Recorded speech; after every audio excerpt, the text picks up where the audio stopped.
নমস্কার বন্ধুরা, আজ আমি পনির দিয়ে খুবই একটি ভালো সন্দেশের রেসিপি বানিয়ে দেখাবো।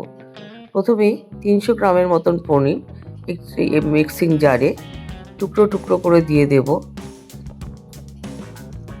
এরপর 1 বাটির মতন গুঁড়ো দুধ দেব।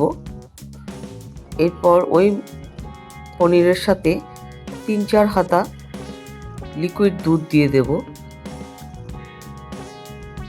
এরপর 1 বাটির মতন চিনি দিয়ে দেব।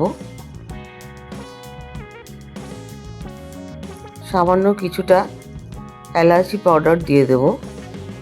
দিয়ে পুরো মিশ্রণটাকে ভালো করে গ্রাইন্ড করে নেব।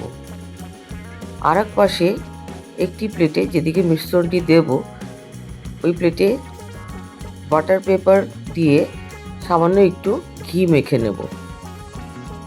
এরপর একটি প্যানে পুরো মিশ্রণটাকে দিয়ে গ্যাসটার আঁচ কমিয়ে আস্তে আস্তে জাল দিয়ে নেব।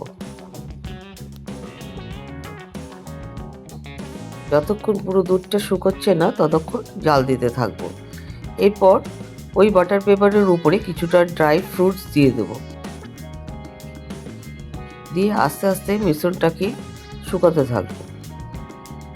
যখনই দেখবো প্যান থেকে মিশ্রণটা ছেড়ে যাচ্ছে তখনই ভাববো আমার পাকটা হয়ে গেছে। এরপর ওই প্লেটে পুরো মিশ্রণটাকে ঢেলে নেব। ঢেলে নিয়ে 20 মিনিট অপেক্ষা করে ঠান্ডা হয়ে গেলে উল্টিয়ে আস্তে আস্তে সন্দেশের আকারে কেটে নেব। বন্ধুরা বলতে নেই এত সুস্বাদু হয় এই সন্দেশ, কখনো বাড়িতে বানিয়ে খেয়ে দেখবেন। খুবই সোজা রেসিপি। আমার ভিডিওটি ভালো লাগলে আমার চ্যানেলটিকে সাবস্ক্রাইব করে দেবেন আর আমার ভিডিওটিকে লাইক করে দেবেন। নমস্কার।